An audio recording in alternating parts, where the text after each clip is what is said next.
Bungad pa lang ng taong 2024 ay sunod-sunod na mga talo ng ating kababayang boksingero sa tuwing dadayo ito sa bansang Japan.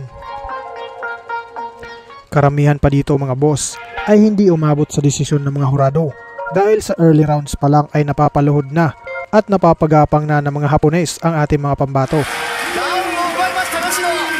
Kaya naman mga bossing ay laking tuwa ng ating mga Pinoy boxing fans kung may mga iilang Pinoy ang nanalo via knockout sa tuwing aapak sa lugar na tinaguriang Land of the Rising Sun. Nito lamang taong 2024 sa ika-6 sa buwan ng Hulyo, dumayo sa bansang Japan ang ating pambato na tubong General Santos City na si Michael Kasama para harapin ang nooy walang talo na Japanese professional boxer na si Kota Kaneko. Ang 26 na Japanese boxer mga boss ay may knockout to win ratio na 80%. Nakadali na ito ng Pinoy. Sila ay sina Jason Buena Obra ng Sorsogon, Shogari Montales ng Negros Occidental at John Riel Castino ng Bohol.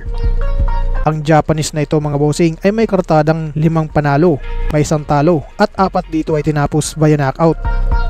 Samantalang ang ating pambatong Pinoy naman mga boss ay may kartadang 9 na panalo, may 2 talo at lahat ng 9 dito ay tinapos via knockout. Huwag na nating patagalin to mga boss, bakbakan na agad.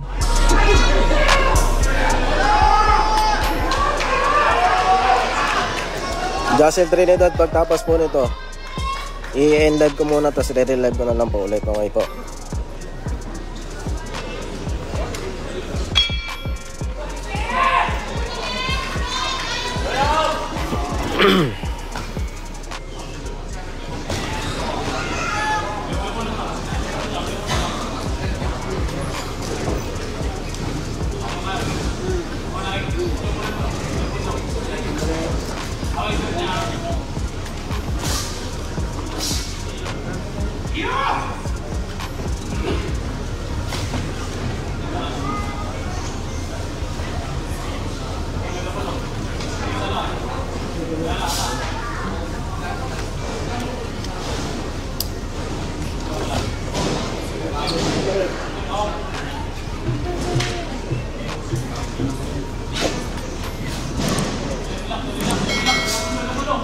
Shoutout sa Erson Trinidad, mabuhay ka hanggat gusto mo.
First round knockout.